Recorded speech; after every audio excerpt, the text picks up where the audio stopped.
I fought an entire war for the woman I loved. I lost an eye, nearly died multiple times, and became a hero across star systems. But when I returned to claim my reward, she was already married to someone else. This is the story of how love can survive even when memory fails and empires try to tear you apart. The escape pod tore through Zare-7's atmosphere, trailing fire like a falling star. Inside, Joran Vale fought against the G-forces, his body screaming from wounds he hadn't fully registered yet. Each impact against the restraint sent fresh waves of pain through his ribs. The viewport showed a rapidly approaching carpet of violet vegetation, strange trees with spiraling trunks, and rivers that shimmered with an unnatural blue glow. This wasn't a battlefield. It was alien, untouched, and utterly disconnected from the war he'd just left behind.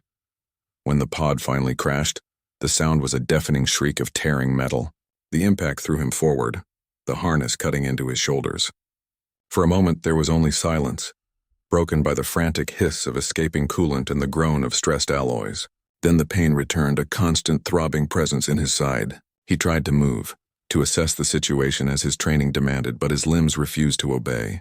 His vision swam, the vibrant purple and green of the alien flora blurring into a nauseating swirl. He was a celebrated soldier, a veteran of the Orion skirmish, but here he was just a man. A broken man. His uniform was stained with his own blood, and the advanced medkit was shattered somewhere in the wreckage. The air that filtered through the cracked hull was thick with strange, sweet scents that made his head spin. He dragged himself from the pilot seat, collapsing onto the soil.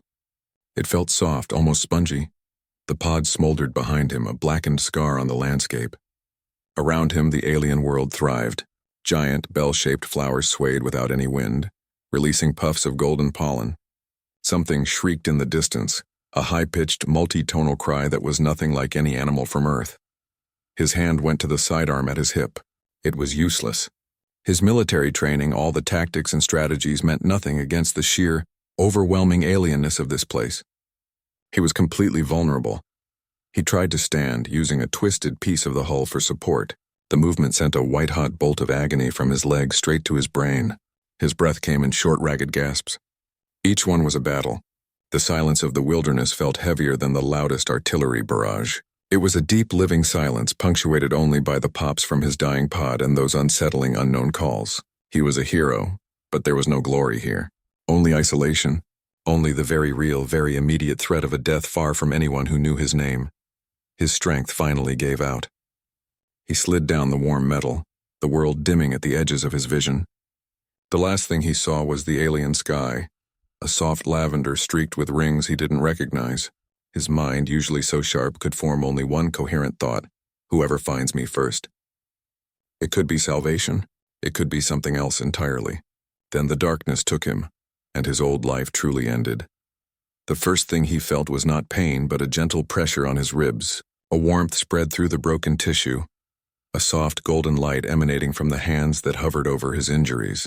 Joran opened his eyes. He was no longer on Zare-7. He lay on a low platform in a room with walls of polished, dark stone that seemed to drink the light. A faint hum vibrated through the air, and outside the arched window he saw clouds drifting past. They were impossibly high. A woman knelt beside him. Her skin was the pale green of forest moss after a rain, and her eyes held flecks of silver that caught the low light. She wore robes of a fine, iridescent material that shifted color with her movements. This was Lyra, a Zenthri princess. Her focus was absolute as her glowing hands mended his flesh, the bioluminescent energy knitting bone and muscle back together with a precision no human medtech could match. This act itself was a transgression. Imperial law was clear. A royal did not tend to a common soldier. A Zenthri did not heal a human. The penalty for such a breach could extend to exile or worse. He was in Veos, the legendary floating palace. The air smelled of crushed herbs and ozone, a strange yet calming mixture. The floor beneath his platform was a single piece of obsidian, so highly polished he could see the vague reflection of the arched, star-metal ceiling above. It was a cage of breathtaking beauty, every line and curve designed to showcase power and control, and he was an intruder in it. Just beyond the open doorway, 2 guards stood at rigid attention. Their silver armor was etched with intricate patterns, and their polished helmets betrayed no emotion. They did not look at him directly, but their presence was a constant, heavy reminder. They were there to protect the princess and from everything he represented that now included him. Every second she spent healing him increased the danger.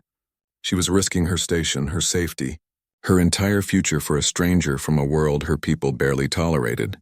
He watched her work, the serene concentration on her face, the slight tremor in her hands that betrayed her own fear. The words left his mouth before his mind could stop them, a low whisper meant only for her. "You're beautiful." The statement hung in the herb-scented air, a stark human simplicity against the complex political tapestry of the room. For a heartbeat, nothing happened.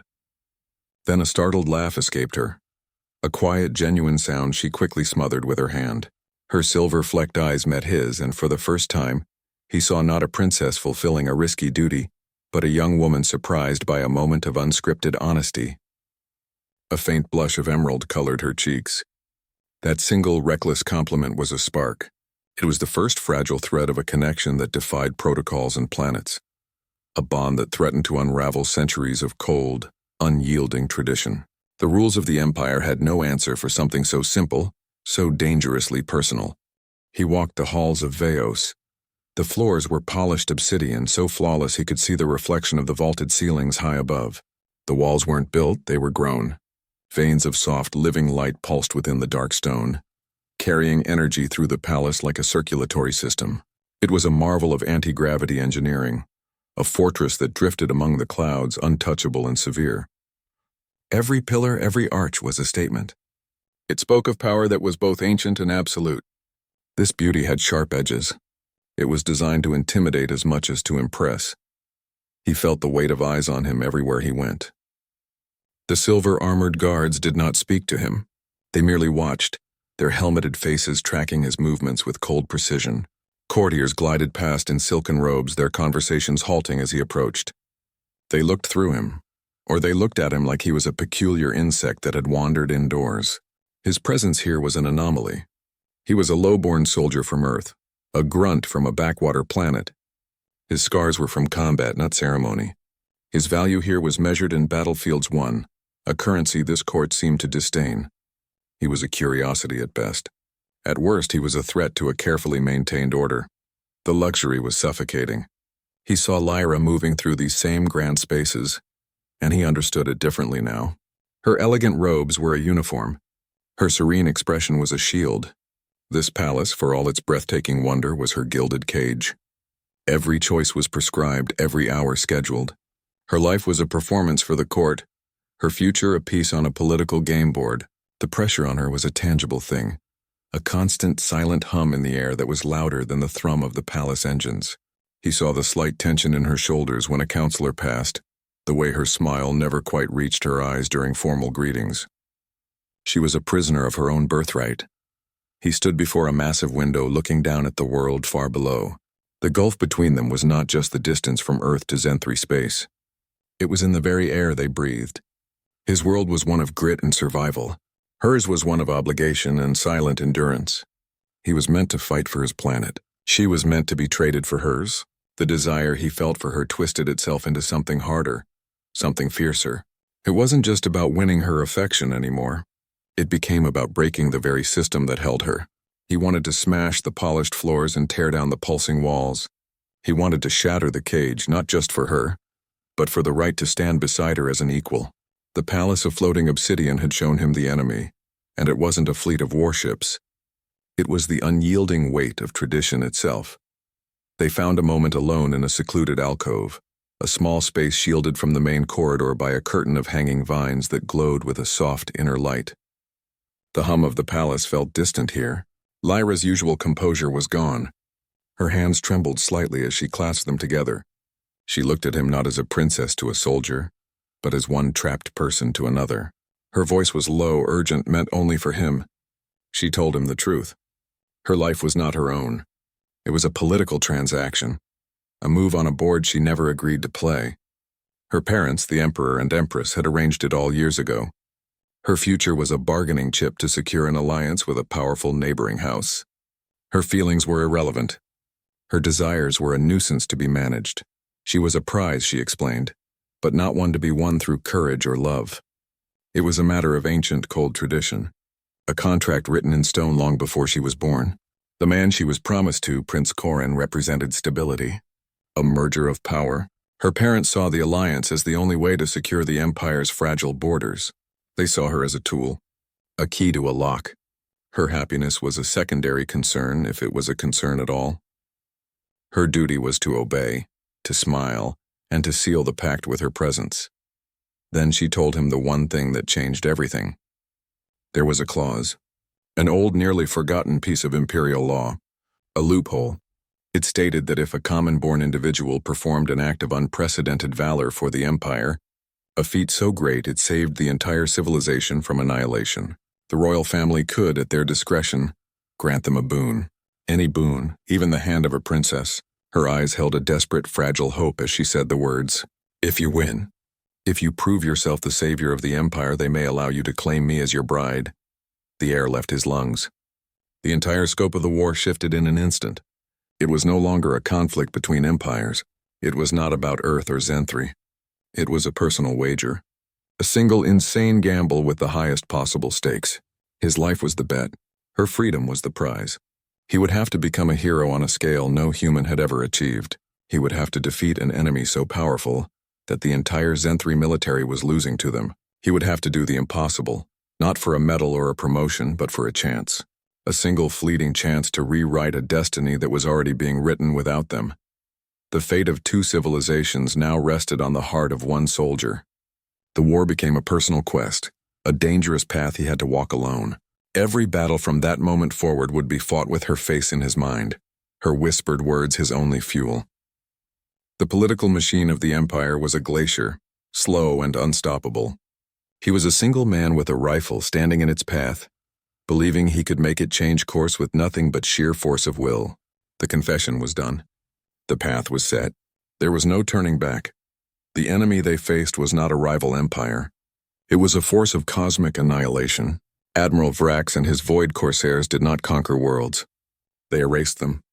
Their weapons were nightmares given form. They wielded singularity projectors that fired compressed black hole cores, weapons that could tear a planet's crust apart from the inside. Their fleet was a mobile realm of terror, a collection of jagged biomechanical ships that looked less engineered and more grown in some lightless abyss. At its heart floated the Doom Harbinger, Vrax's flagship. It was a vessel of legend, a leviathan of star metal and obsidian that blotted out suns. Its sheer size defied logic, a city of weapons drifting silently through the void. Most fleets retreated at its approach. Those that stood their ground were never heard from again. The stories said its approach was preceded by a silent shriek that could be felt in the bones, a psychic echo of the oblivion it carried. Vrax himself was a mythic figure, a ghost story told to frighten recruits. No living Zenthri had seen his face and survived to describe it. He was a monster from the void, a being of pure chaos who thrived on the entropy of dying stars and shattered civilizations. He represented the absolute antithesis of the Zenthri Empire's cold, rigid order. Where the Zenthri built palaces that floated, Vrax commanded a fleet that consumed. His corsairs were not soldiers. They were parasites that fed on the death throes of worlds. Entire systems went dark when his armada entered them. Communications would die first.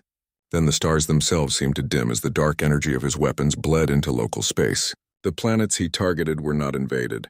They were simply swallowed, their light and life extinguished by technologies that should not exist. The Zenthri military was mighty. Their ships were fast, their weapons precise. But for years they had been losing. They fought a defensive war, giving up system after system, world after world. Their strategies were elegant and logical. Vrax's were brutal and unpredictable. He fought a war of pure physics, bending the laws of reality to serve his purpose. To engage him directly was considered a suicide mission. Entire battle groups had vanished trying to pierce the defensive screen around the Doom Harbinger.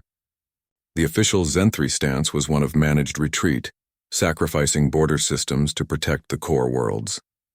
They were fighting a holding action against an enemy they believed could not be stopped, only delayed. When the call for volunteers went out, it was for a desperate last-ditch strike force. The mission profile was clear. It was a one-way trip. The goal was to inflict maximum damage, to be a distraction, a final defiant sting before being crushed. The generals expected no one to come back. They certainly did not expect a human to step forward. Joran did not just volunteer to join the fight. He walked to the strategic holotable in the heart of the Zenthri Command Center and pointed at the rendering of the Doom Harbinger. His voice was quiet, but it cut through the hum of the room. He would lead the human contingent. He would take the fight to the beast. He was not doing it for Earth or for the Zenthri Empire. He was doing it for a single, impossible clause in an ancient law. He was doing it for a woman in a floating palace. He was walking directly into the mouth of the beast, betting his life on a future that the entire universe said was impossible. He was going to fight a legend, and he was going to win. The training facility was a sterile, windowless cube deep within a Zenthri carrier. The air smelled of ozone and sweat. Joran stood on a mat that monitored his every biosignal, his muscles already screaming from the previous session. The Zenthri War Masters did not believe in gradual improvement. Their philosophy was one of controlled breaking. They had to strip away his human instincts, his earth-born tactics, and rebuild him from the ground up. He was an outsider learning an alien form of war, and the process was a constant grinding assault on his body and his mind. Every movement was analyzed, every hesitation punished. Their combat forms were fluid and counterintuitive, based on a physiology with a lower center of gravity and triple-jointed limbs. He had to unlearn a lifetime of training in weeks. The worst was the Neurolink. They fitted a crown of cold metal to his head and dropped him into simulations so real they scarred the psyche. He experienced death 1,000 times. He felt the searing heat of plasma bolts burning through his chest. He felt the cold vacuum of space claim him as his ship shattered. He watched his squadmates die in 100 different horrifying ways, their faces etched into his memory with perfect, terrible clarity. Each session ended with him tearing the headset off, gasping on the floor, the phantom pain of wounds that never happened lingering on his skin. The simulations were meant to inoculate him against fear. Instead, they taught him the precise texture of every possible failure. The other soldiers watched him. The human volunteers saw Upstart, a man getting special treatment for a suicide mission. The Zenthri warriors viewed him with open disdain. He was not one of them. He was a fragile, soft-skinned creature from a primitive world, yet the High Command had singled him out. They were being ordered to follow this alien into the heart of the enemy fleet, and the resentment was a low, constant hum in the barracks. Every time he stumbled in a drill, a quiet scoff would ripple through the observers. Every minor success was met with cold, silent scrutiny. The pressure was a physical weight on his shoulders. It was the weight of Lyra's hope, a fragile thing he carried next to his heart. It was the weight of every life in the strike force, every soul on the world's Vrax threatened. He had asked for this. He had chosen this path.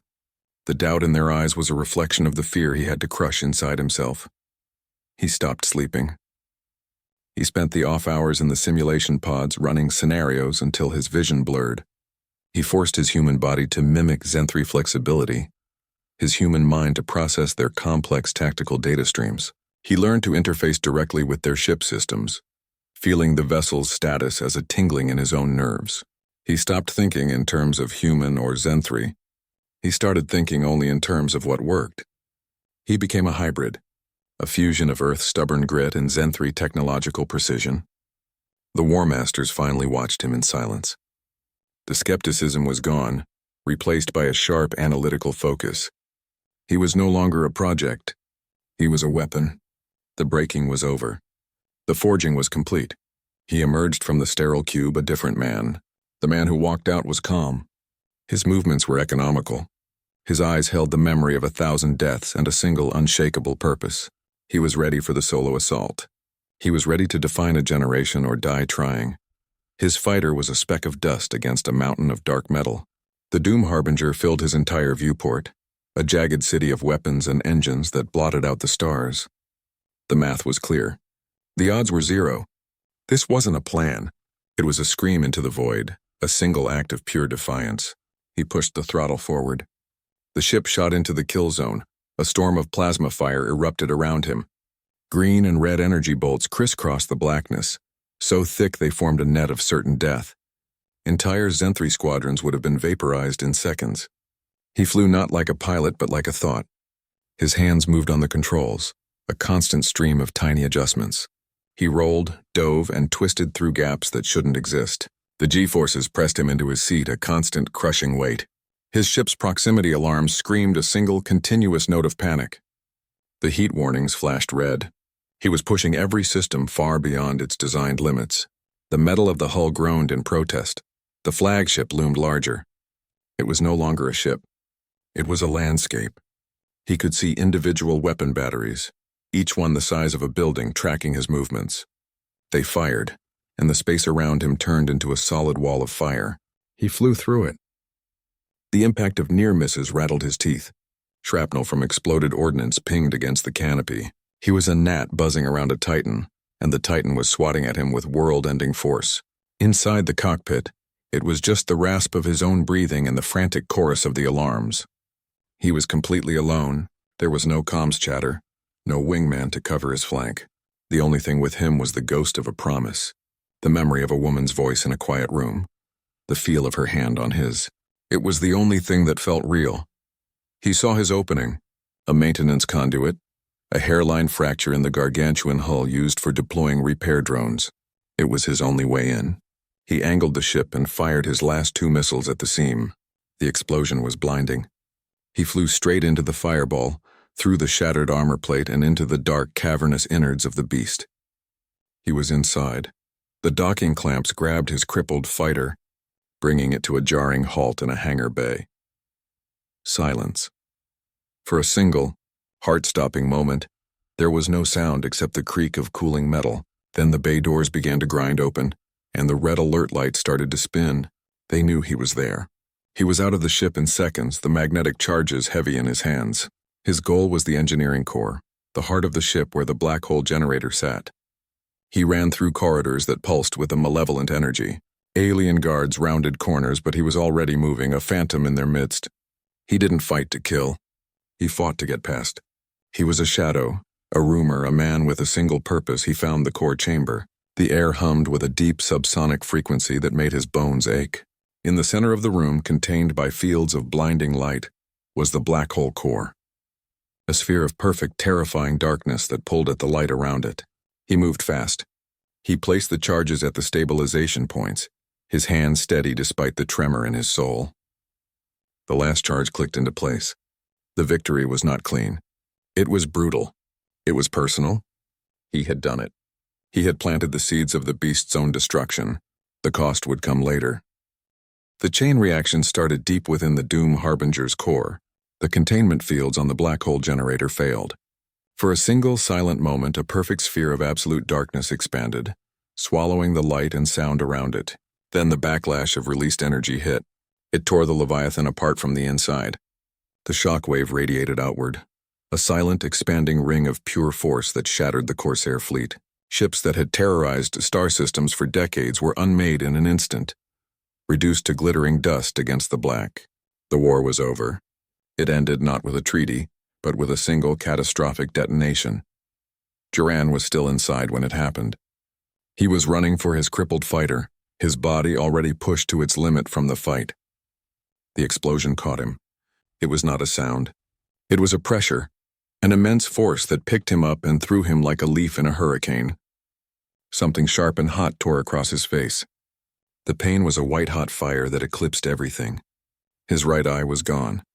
The world on that side vanished into a curtain of agony and darkness. The blast wave shattered his ribs, the bones cracking under the force. His skin burned where his suit had torn open. The nanoweave fabric melted into the wounds. He was a doll of broken flesh thrown into the cold void. He floated. The silence was absolute. Around him, the debris of the ship he had destroyed drifted in a slow, expanding cloud. Twisted metal, shattered conduits, the frozen bodies of the Corsairs he had fought. He was a part of the wreckage now, more corpse than man. His body was a map of ruin. Each breath was a ragged, painful effort. He tried to move an arm, but the signal wouldn't travel from his brain to the shattered limb. He just hung there in the deep quiet, a piece of the destruction he had wrought. The cold of space began to seep through his ruined suit, a deep and final chill. A Zen-3 recovery ship found him. Their sensors picked up a single fading human life sign amidst the vast field of debris. They brought him aboard, their med-techs working quickly in the sterile light of the bay. They stabilized him.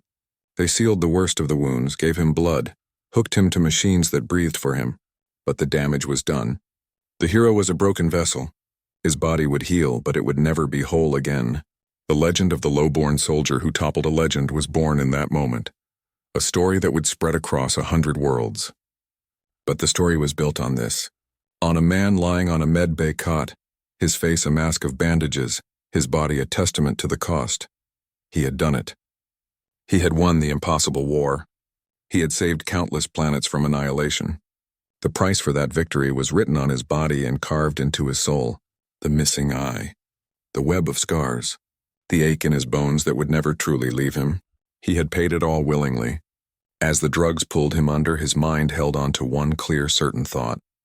The price had been paid in full. The debt was settled. He had fulfilled his side of the bargain. He had become the savior of the Empire. Now it was their turn to keep their promise.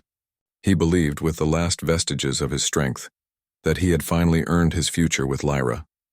The war was over. His fight, he was sure, was finally done. The transport ship docked with the familiar thrum of magnetic seals locking into place. Joran straightened the formal jacket they'd given him. It fit poorly over his bandages. He'd pictured this moment 1,000 times during the long, painful journey back. He saw Lyra rushing to meet him. He saw the warm, relieved smiles of the court. He saw a hero's welcome. The ramp lowered. He stepped out into the grand receiving bay of Veos. The air was cold. The vast space was empty except for a single solemn honor guard in polished silver armor. There was no crowd. No celebration. No Lyra. The guard gave a stiff, formal bow. Hero of the Convergence. The court awaits. The words were correct. The tone was flat. It was a recitation. He was led through the palace. The obsidian halls felt different. The pulsing veins of light in the walls seemed colder. The light they cast more clinical. The wondrous living architecture now felt sterile, like a museum display. The opulence was still there. The impossible beauty of the floating fortress, but it had turned hostile. It felt like a gilded cage he was being walked through, not a home he was returning to. Courtiers stood in small, silent clusters as he passed. They offered shallow, precise bows. Their congratulations were whispered, polite, and utterly distant. Their eyes never quite met his. They looked at his chest, his shoulder, the floor. Anything but his face and the empty socket where his eye had been. A thick, unspoken tension hung in the air. It was a physical weight, a pressure that made it hard to breathe. He could feel it in the way the guards held their spears a little too tightly. He saw it in the quick, nervous glances the courtiers exchanged when they thought he wasn't looking. Something was happening, something he wasn't being told. The silence was a stark, jarring contrast to the memory of this place. He remembered the hushed, intimate whispers in the garden alcove. He remembered the sound of Lyra's laugh, the feel of her hand on his arm. Those memories, once a source of strength, now felt like echoes from a different lifetime. They made the cold silence of his return cut deeper. He was guided into the throne room. It was not filled with cheering citizens. A handful of high-ranking officials stood in rigid formation. The ceremony was brief. A counselor read a proclamation from a data slate, his voice a dull monotone.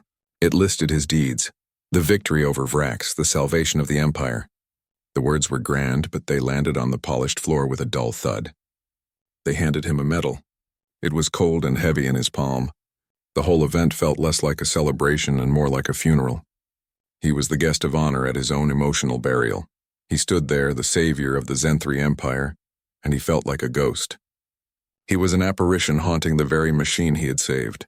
He was present, but he was unseen.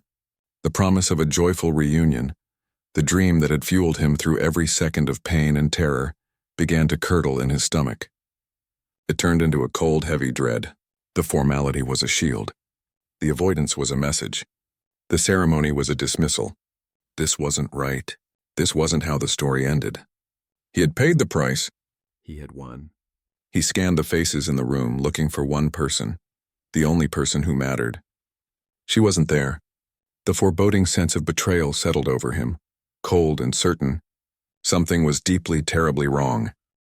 He found her in a small solarium filled with alien orchids that pulsed with a soft internal light. The air was heavy with their sweet, cloying scent. She was not alone. A tall, severe-looking Zenthri man in formal court robes stood near her, his hand resting possessively on the back of her chair. It was Prince Corin. Lyra did not rush to him. She did not smile. She sat perfectly still, her hands folded in her lap. Her usual vitality was gone, replaced by a stillness that felt like death. When she finally looked at him, her eyes were different. The silver flecks were dim. They held a deep, quiet pain, a resignation he could not comprehend. The moss green of her skin seemed paler. She looked like a portrait of herself. He ignored the prince. He took a step toward her, his own heart hammering against his ribs. "Lyra," he said. Her name felt like a prayer on his lips. She flinched almost imperceptibly. The man beside her watched with cold, amused eyes. The silence stretched, thick and suffocating. He had to know. "What is this?" he asked, his voice rough. He gestured at the prince at the space between them. "I came back. I won. I did everything they asked." Her confession came out in a whisper, so soft he had to lean forward to hear it. It was not an explanation. It was an obituary. She told him. The wedding to Prince Corin was not a tragedy his victory had averted. It was a mandate. A political transaction set in stone by her parents weeks before he even left for the war. The Emperor and Empress had insisted. The alliance was vital. Her feelings were irrelevant. His heroism was a separate matter, a fortunate, military victory to be celebrated and then filed away. It had no bearing on the predetermined course of her life, on the cold calculus of power. The words landed like physical blows. "The wedding was arranged weeks ago," she said. "My parents insisted." Each syllable was a nail in the coffin of his hope. His mind recoiled. He saw the training, the simulations where he died 1,000 deaths. He felt the searing pain of the explosion that took his eye. He remembered the cold of space as he floated amidst the wreckage of the Doom Harbinger, believing it was all for this, for her, for their future. It had all been for nothing. The political machine of the Empire had ground on without a single glance in his direction. His sacrifice was just noise. His pain was just data. His love was an inconvenient variable they had already factored out of their equations. He had won the war. He had saved countless lives. He had become the savior of the Zenthri Empire. But he had lost the only reason he had fought it. The foundation of his entire world, everything he had endured and believed in, collapsed in that single, quiet moment. The solarium, with its beautiful, pulsing flowers, became the site of his complete and utter ruin. He was not a hero here. He was a fool, a common soldier who had mistaken a political loophole for a promise, and had bet his entire soul on a prize that was never, ever on the table. The doors to the solarium slid open without a sound. Prince Corin stood there, flanked by 2 of his own personal guard. He did not enter the room so much as he occupied it. His presence was a wave of cold authority that immediately stilled the air. He moved with a languid, unhurried grace that spoke of a man who had never been denied anything in his life. He looked at Joran, and his expression held no recognition of a hero, no gratitude for a savior. He looked at him the way one looks at a stain on an expensive carpet, an inconvenience, a thing to be removed. His eyes, a pale and icy blue, swept over Joran's formal jacket, his bandages, the empty space where his eye had been. A faint, condescending smile touched his lips. It was a calculated expression, designed to inflict the maximum amount of humiliation with the minimum amount of effort. He didn't need to raise his voice. His quiet disdain was more powerful than any shout. He took a step closer, his gaze never leaving Joran's face. "You think your little war changes anything?" Corin's voice was soft, almost conversational, but each word was a precisely thrown dagger. "You believe your sacrifice, your primitive heroics, somehow mattered to the machinery of an empire?" He gestured vaguely toward the window, toward the vastness of Zenthri space. "This is not a story for commoners. Your sentiment, your love, it is a fantasy, a distraction for those who have no real power. It is a luxury the ruling class cannot afford." He took another step, now standing between Joran and Lyra. He was the living, breathing embodiment of the system.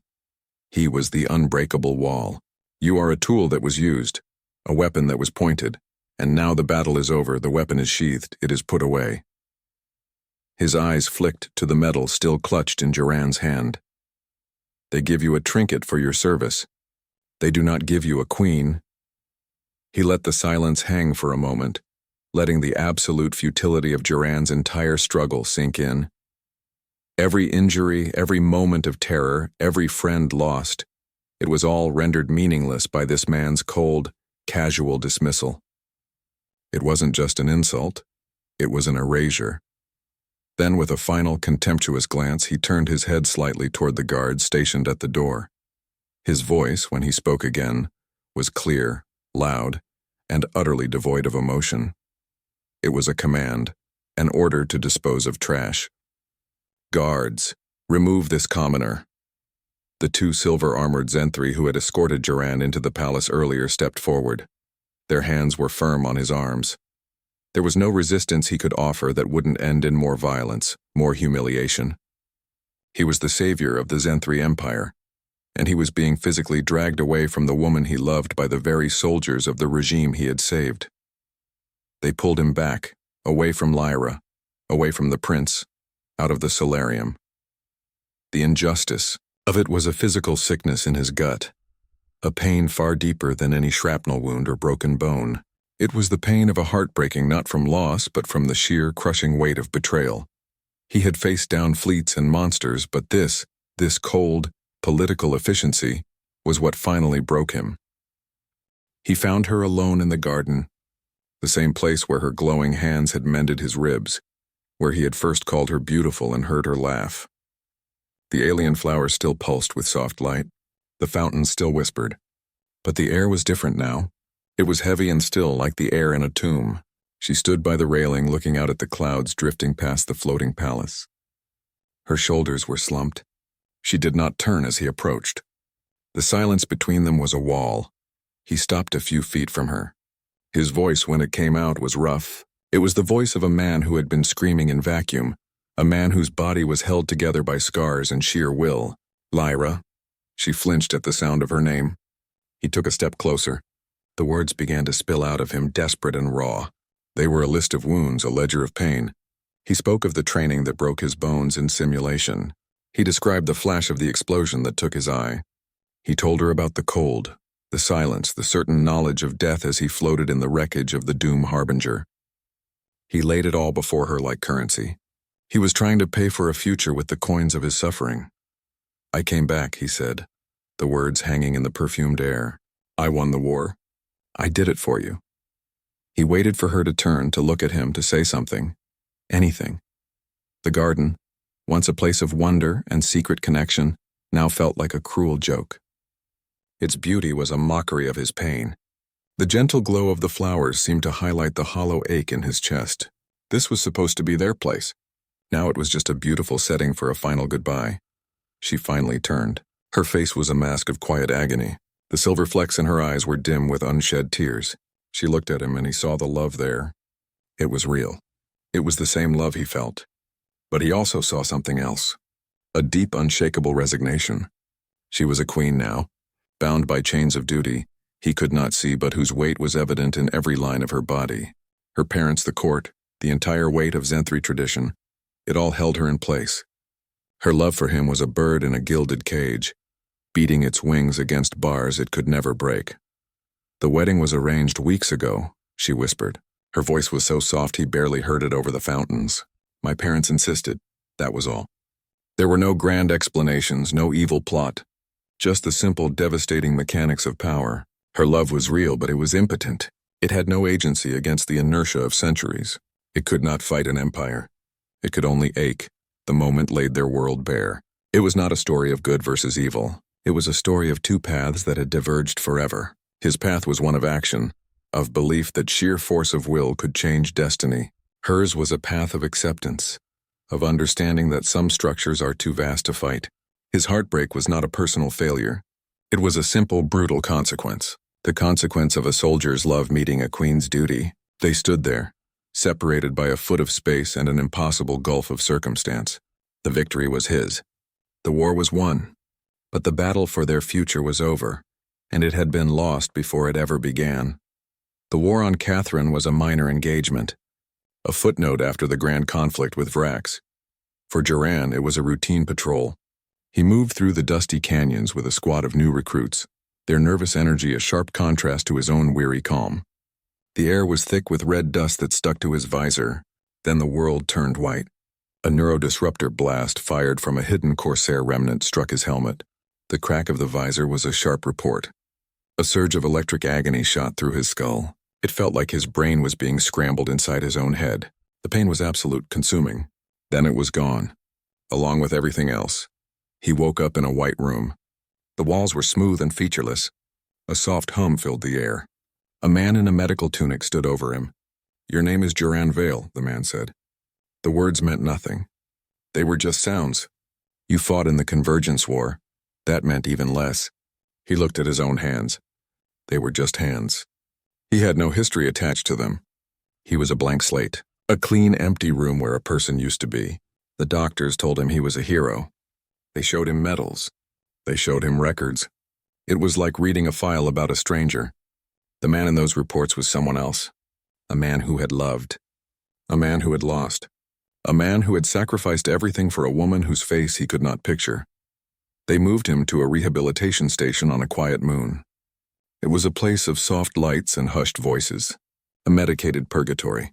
His days were a cycle of tests and exercises. They tried to rebuild his identity from the outside in. They gave him facts. They showed him images. His mind remained a fog. He was a hero with no memory of being a hero. He was a lover with no memory of his love. The empire he had saved had no further use for him. The court that had once given him a cold, formal medal now forgot him entirely. He was a problem that had been moved to a quiet place to be managed.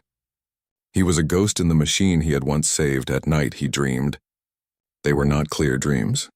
They were sensory echoes. He felt rain on cold metal. He heard a woman's laugh, a sound that made his chest ache for a reason he could not name. He saw a figure with skin the color of moss, her hands glowing with a soft golden light. The image was faint like a reflection in dirty water. He would wake up with a name on his lips, a word that dissolved into nonsense the moment he opened his eyes. On the bedside table he kept a single dry flower. It was brittle, its white petals long gone. He did not know why he kept it. He only knew that losing it felt like losing a part of himself he could not afford to lose. The greatest battle was no longer against an enemy fleet. It was a fight inside his own skull. It was a war for memory, a desperate, silent struggle to reclaim the man he had been, to remember the reason for the scars on his body, the hollow socket where his eye used to be. He would sit for hours staring at the barren wall, trying to force a door in his mind to open. The answers were in there, locked away behind a wall of neural static. He was a man searching for his own shadow, grasping at faint whispers from a life he could no longer grasp. The hero was gone. Only the echo remained. But Lyra refused to let silence be the end of their story. She was a queen now, but the crown felt like a shackle. The palace of floating obsidian was her prison, its beautiful halls a maze of watchful eyes and unbreakable rules. Her marriage to Prince Corrin was a political fact, a transaction completed. She performed her duties with a quiet grace, a mask of compliance hiding the storm inside. But in the deepest hours of the night when the palace slept, the queen became a strategist. She began a search. It was a quiet, desperate war fought in the shadows against the very empire she was supposed to lead. The risks were absolute. If she was discovered, the punishment would be severe. Exile, disownment, the end of the fragile aid Earth received from the Zenthri. Her actions could shatter the alliance her marriage was meant to secure. Every move was a gamble with consequences that stretched across star systems. She was no longer a passive prize to be won. She was an active force fighting the immense grinding inertia of centuries of tradition. Her love was not a weakness. It was her compass pointing her toward a single impossible goal. Find him. She built a network from nothing. It started with small calculated risks. A whispered conversation with Tvak, her old healer whose loyalty was to her, not the crown. A coded data chip passed to a rogue pilot who hated the Empire's rigidity. A quiet meeting with a human diplomat who remembered the soldier who saved them all. This covert web stretched across the galaxy, a fragile chain of allies and sympathizers. They were her eyes and ears in places the royal court could not see. They moved information through back channels and derelict space stations, a silent rebellion against the established order. She used her royal cipher to access secured databases. From her private terminal, she scanned through endless military reports, casualty lists, and reassignment orders. She looked for any record of Duran Vale. She sifted through mountains of data, her heart leaping at every mention of a human soldier, only to be crushed by a wrong name or a different identification number. Every search query was a risk. Every encrypted message she sent was an act of treason against her crown and her husband. The palace's security systems were always monitoring. One mistake, one misaligned code, and it would all be over.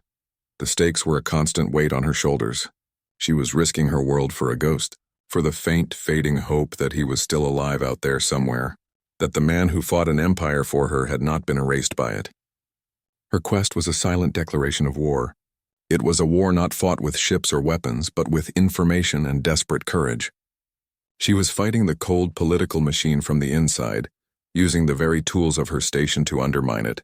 She dared everything, her title, her safety, her world, on the chance that memory could be stronger than oblivion, and that love could find its way home. The white room offered little distraction. The smooth walls and soft hum of the station systems were designed for calm, but for Duran they created a void. His mind, fractured by the neurodisruptor blast, began its slow repair.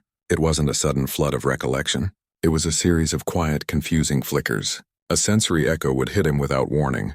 He would be staring at the blank wall and suddenly smell rain hitting hot metal. The scent was sharp, specific. It brought a vague sense of waiting, of anticipation, but no context. He could almost feel the cold droplets on his skin. Then it would be gone, leaving only the sterile air of his room. Another time he heard laughter. It was a woman's laugh, light and genuine, as if someone had just told a wonderful joke. He turned his head, expecting to see someone in the doorway. The room was empty. The sound seemed to come from inside his own skull, a ghost of a moment he could not place. It made his chest ache with a dull, persistent sadness. He did not know why. These fragments were not memories. They were emotional imprints, feelings without a story attached. They were frustrating and tantalizing, hints of a self he could not reassemble. He began to draw in a small notebook. His hand moved without conscious direction, tracing the same shape over and over. Two interlocking spirals. They wound around each other in an endless, looping pattern. He did not know what the symbol meant. It felt important. It felt like a key to a lock he could not find. The lines were obsessive, a physical manifestation of his mind's struggle to connect the broken pieces. He would fill page after page with the spirals, each line a silent question. The doctors saw it as a positive sign of neural activity. For him, it was just another mystery. Then there were the dreams. Vivid, impossible images that felt more real than his waking life. He saw a waterfall, but the water flowed upward, defying gravity, climbing toward the sky in a shimmering silver ribbon. It was a physical impossibility, yet in the dream it felt deeply true. He stood before it, feeling a sense of awe and recognition. He woke with the image burned into his mind, the feeling of wonder lingering like a scent. It was another piece of the puzzle, a piece that did not fit with any logical understanding of the world. Through it all, one object remained a constant. A small, dry daisy, its white petals long since turned brittle and brown. He kept it on his bedside table. He did not remember where it came from. He did not know why it felt so important. But his hand would often stray to it, his fingers brushing the fragile stem. It was a tactile anchor in the sea of his confusion. The dry, papery texture was a fact, a real thing he could hold on to. It was a silent promise that some connections, however fragile, could endure. This small, forgotten flower became the most solid thing in his life. It was a touchstone, a point of familiarity in the bewildering fog. It suggested that a mind shattered by war could still find a path back. Not through force, but through these small, persistent echoes of a love that refused to be completely erased. The puzzle of who he was began with these faint sensory clues, each one a thread leading him out of the darkness. The Centauri Rim was a graveyard of war. Ancient ship husks drifted in the silent void, their hulls pitted and scarred from battles fought and forgotten. Duran stood at the viewport of the small relay station, his one good eye scanning the familiar desolation. This was his posting after rehab. A quiet, forgotten corner of space for a quiet, forgotten man. He felt no connection to the debris fields outside. They were just shapes. History without context. A medical shuttle requested docking clearance. Its codes were Zen3. Its stated purpose, a routine supply drop and personnel check. Joran paid it no mind. Such visits were rare but not unknown. The shuttle settled into the bay with a soft hiss of equalizing pressure. The figure that stepped out wore the plain gray tunic of a medical envoy, a hood pulled low over their features. They moved with a deliberate calm that seemed at odds with the nervous energy that usually accompanied off-world visitors to such a remote post. The envoy asked to see the station's commander. They were directed to Joran. He turned from the viewport as they entered the command hub. The envoy lowered their hood. It was Lyra. Her moss-green skin was pale with strain, her silver-flecked eyes wide with a fear and hope so potent it was almost a physical force in the room. Her heart hammered against her ribs, a frantic drumbeat beneath the calm facade. She had risked everything to be here. Forged papers, treasonous acts, a journey across half the galaxy. She stood before him, her entire being focused on his face. He looked at her. There was no recognition in his gaze. His single eye held only a polite, professional curiosity. A blankness. It was the look of a man regarding a stranger. The air left her lungs. The agony of that moment was a cold knife in her chest. She had found him, but the man she loved was not here. He was a ghost in his own skin. The chasm between them was not one of light years, but of memory. It was a void more vast and terrifying than any space between stars. She took a step closer, her voice a whisper that trembled despite her effort to control it. Joran? His name was a question on her lips. He frowned slightly, a flicker of confusion crossing his features. He did not know that name, not in the way that mattered. The silence stretched, thick with her knowledge and his absence. She saw the emptiness in him, the hollow space where their shared past should have been. She had to build a bridge, word by word, memory by memory. She began to speak, her voice gaining strength as she wove the tapestry of their past back together. She spoke not as a queen, but as a woman reclaiming what was hers. Joran Vale, she said, each word a deliberate anchor in the storm of his forgetfulness. You're from Earth. You fought in the Convergence War. You saved the Zen3 Empire. She took a final, shaking breath, her eyes locking with his. And you loved me. The words hung in the air. For a heartbeat, nothing happened. Then his face changed. The blankness shattered. It was like watching a dam break. A flood of images, sounds, and sensations surged through him. The crash on Zir 7, the glow of her hands, the cold weight of the palace, the searing pain of the explosion, the taste of her lips, the dry, papery feel of a daisy. The memories did not return as a trickle. They returned as a tsunami, overwhelming his senses, filling the void with the stark, painful, beautiful truth of who he was. He staggered, putting a hand to his temple as the world tilted around him. The past 2 years of fog burned away in an instant, replaced by the sharp, agonizing clarity of everything he had lost. He looked at her again, really looked at her. The woman from his dreams. The woman from his life. The reunion was not a simple embrace. It was a reckoning, a collision of two souls who had been torn apart by politics, war, and the cruel mechanics of memory.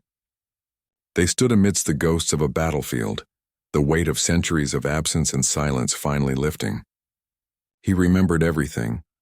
The memories crashed over him, a flood of pain and love that left him unsteady on his feet. The ghost in his mind was gone, replaced by the stark reality of the man he had been. He saw her, truly saw her, for the first time in 2 years. Lyra.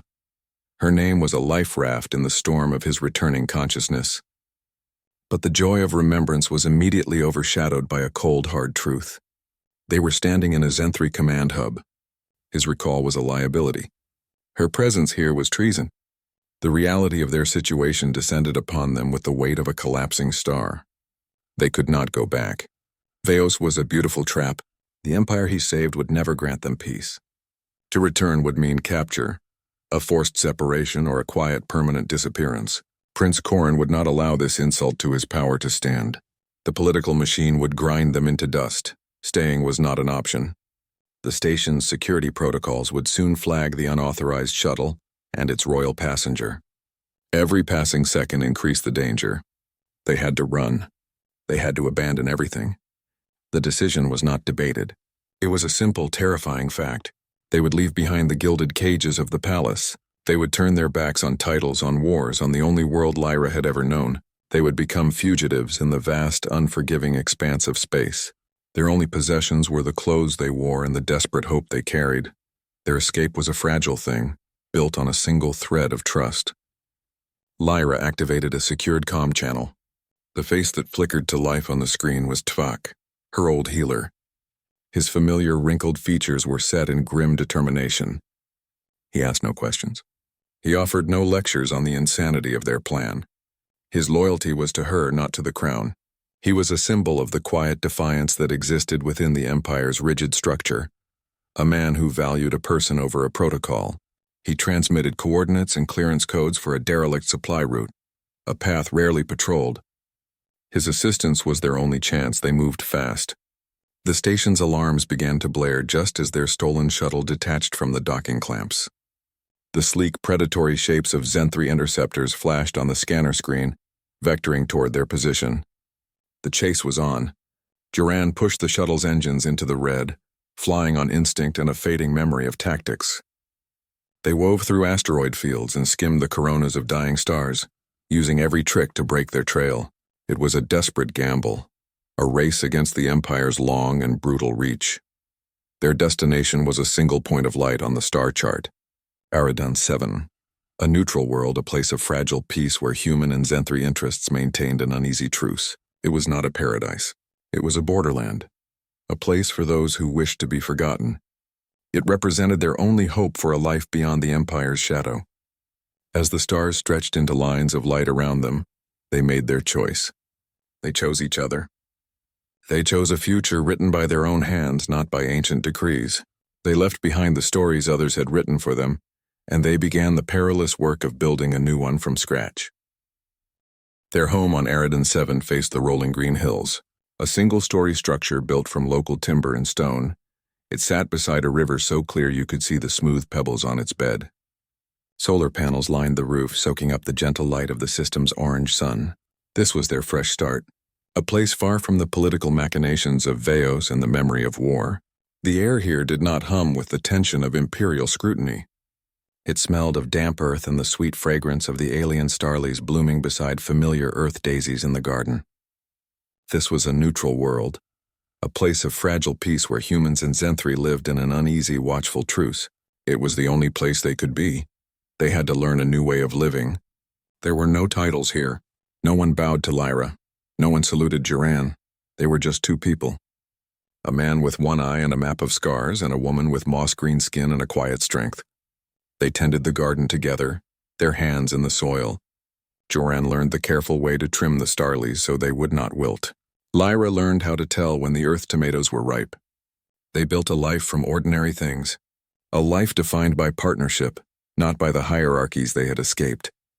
They raised a family in that small house by the river, a boy with his father's tan skin and his mother's serious eyes, a girl with pale green cheeks and a laugh that echoed through the yard. The children played in the sunshine, their games a mix of human tag and Zen-3 hide and seek. They did not know about palaces or war medals. They knew the sound of the river and the taste of fresh fruit from the garden. Their world was not one of conflict but of connection. They were the living proof of a new possibility. Each day was built on simple acts. They shared meals at a rough-hewn wooden table.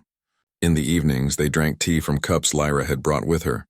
The ceramic was infused with a thermochromatic glaze that shifted color with the heat, cycling through soft blues and purples.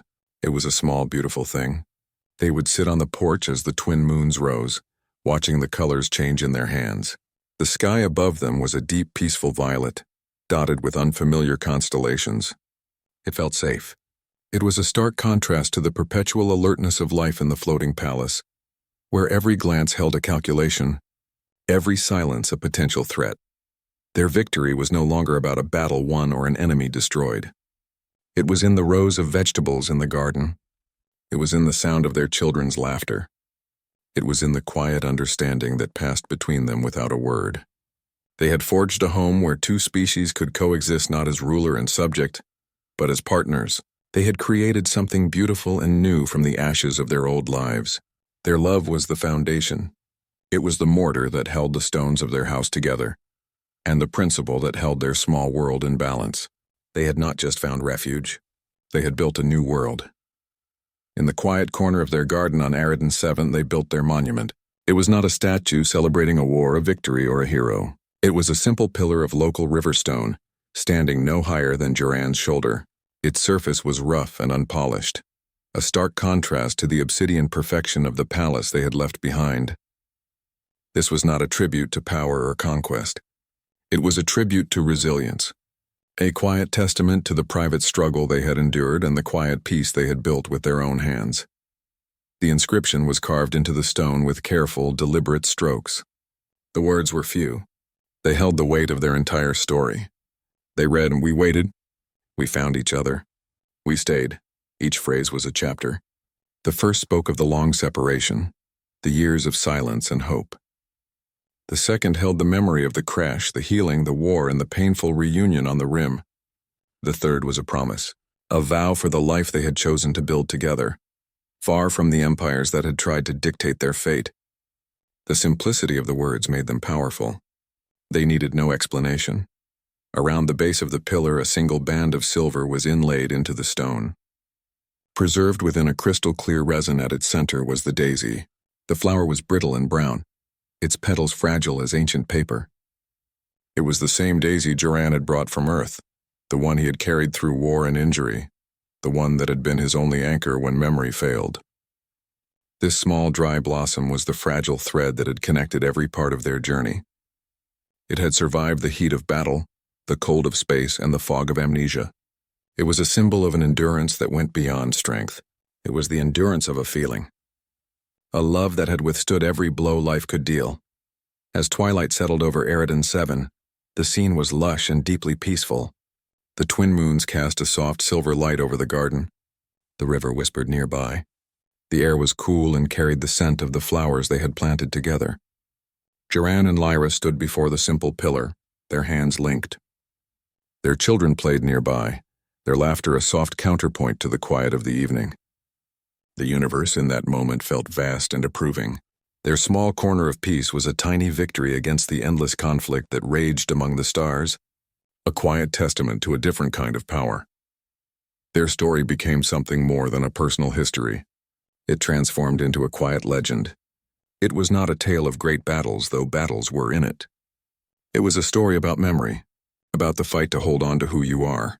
It was about sacrifice and the true cost of love. Most of all, it was about the stubborn, persistent need for connection, a connection that could cross light years, survive betrayal, and outlast the machinations of empires.